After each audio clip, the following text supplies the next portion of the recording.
They are flying under the radar, less than 100 feet above ground.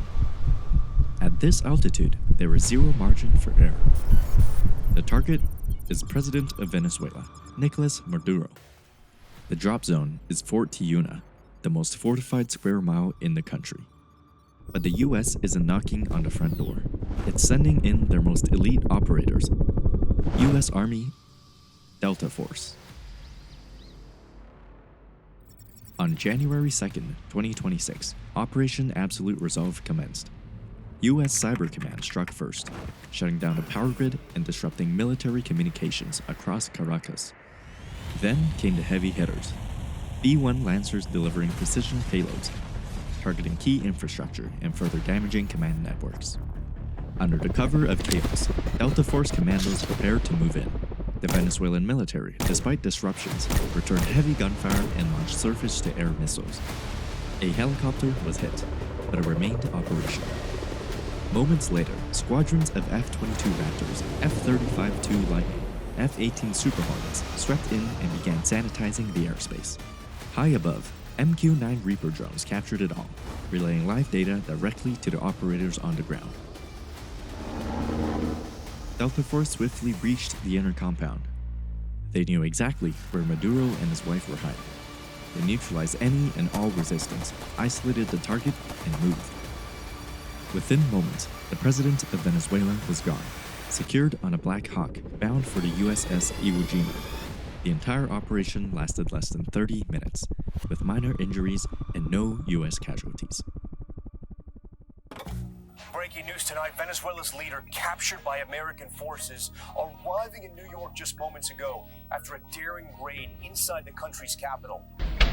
The United States hit Venezuela with a large-scale strike early Saturday and said its president, Nicolás Maduro, had been captured and flown out of the country. Has offered everything. He's offered everything. You're right. You know why? Because he doesn't want around with the United States. On the deck of the Iwo Jima, the FBI and DEA took Maduro into their custody. The moment that transport plane crossed international waters, the operation became irreversible. By early morning, they were on American soil, Stewart Air National Guard Base in New York, and this is the image history will remember. Escorted by federal agents in handcuffs, Nicolás Maduro was processed into the US. But how does a sitting president of another nation become a criminal in the eyes of the US government? To answer that, one thing has to be understood. For years, Washington didn't view Maduro as a legitimate president. In March 2020, the US Department of Justice unsealed indictment that charged Maduro with narco-terrorism, drug trafficking, and conspiracy to import into the United States.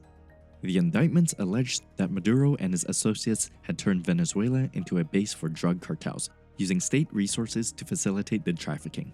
The US offered a $15 million reward for information leading to his capture, but Maduro was well protected, surrounded by loyalists, fortified inside Venezuela, protected by military installations. For years, he appeared beyond reach, until the calculus changed. Months before the operation, CIA clandestine services deployed a small team of covert agents inside Venezuela. Their mission was to closely monitor Maduro's every move. They recruited a source close to him, someone with access, someone who could provide real-time information. People who are extremely close to Maduro, and you're offering them, hey, you live in this crappy socialist country, we're going to give you freedom. Hey, you have children, your children get to come to the United States of America and they get an A++ education. And oh, by the way, did you know there's a $50 million bounty on his head, and you're going to get $50 million. With the NSA listening to phones and the NGA watching from space, they gathered a comprehensive pattern of life.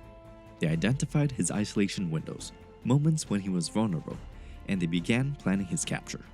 President Trump assembled a core planning team consisting of Senior Aide Stephen Miller, State Secretary Marco Rubio, Defense Secretary Pete Hegseth, CIA Director John Ratcliffe. They met regularly for months, refining every detail of what would become Operation Absolute Resolve. Meanwhile, at an undisclosed site in Kentucky, the Pentagon constructed a full-scale replica of Maduro's compound. Delta Force commandos rehearsed the mission over and over. By late 2025, the US Navy executed a massive naval buildup around the Caribbean, positioning the USS Gerald R. Ford supercarrier and the amphibious assault ship USS Iwo Jima. Over 15,000 troops, 11 warships. Then, they secured the sky. F-35 Lightning stealth fighters, 12 F-22 Raptors were deployed to various bases in the region. Every piece was in position, but two factors kept the mission on hold: weather and target confirmation. For days, thick clouds and heavy rain blanketed Caracas. Commanders insisted on waiting for clear skies to maximize satellite overwatch visibility. They also needed absolute confirmation of Maduro's live location. He constantly rotated between 6 to 8 safe houses. He relied on Cuban-trained bodyguards with strict no-phone rules to evade signal intelligence. But on the night of January 2nd, the weather finally broke and a narrow window opened.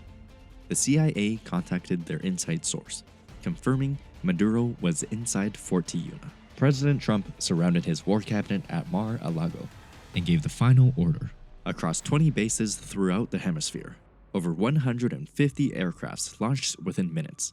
As they converged on Venezuela, EA-18 Growlers began jamming Venezuelan radar. Tomahawk cruise missiles and anti-radiation missiles struck early warning radars and surface-to-air missile sites. Venezuela's air defenses were dismantled within minutes.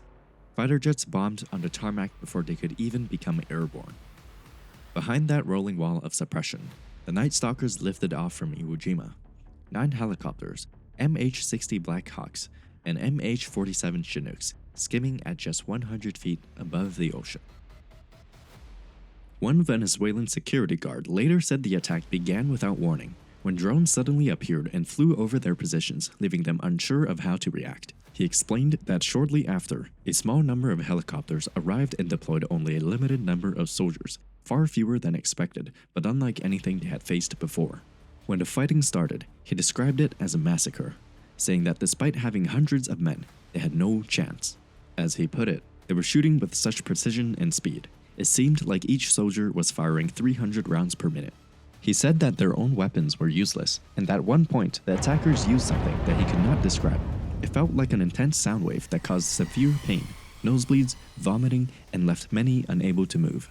According to his account, the small attacking force killed hundreds without suffering losses, and after that device was used, the survivors were physically incapable of resisting.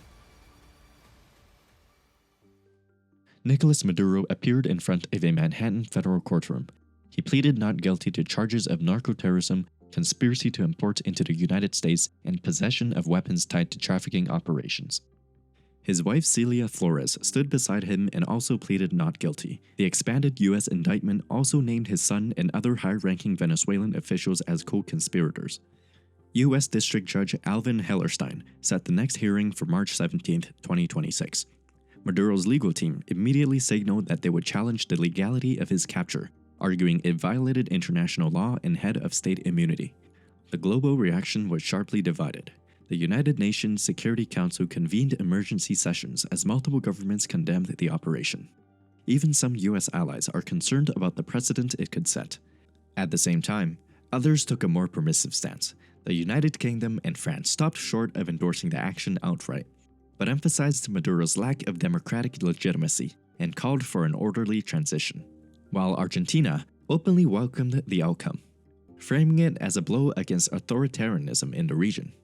Switzerland froze assets tied to Maduro and his associates, a precautionary step to prevent outflows of suspected illicit funds and maintain sanctions pressure. Inside Venezuela, thousands took to the streets in celebration, hopeful for change after years under Maduro's rule. But local governments responded with crackdowns, issuing orders to detain supporters of the US operation and silencing journalists. For the first time in modern history, a sitting head of state was captured by a foreign military power and brought to stand trial in a criminal court. The geopolitical ramifications are only beginning to unfold. What comes next is deeply uncertain for Venezuela itself. The balance of power inside the country has shifted, with no immediate answers and only a waiting period. What remains is the question of who will be the next person to rise to power and govern the land of Venezuela.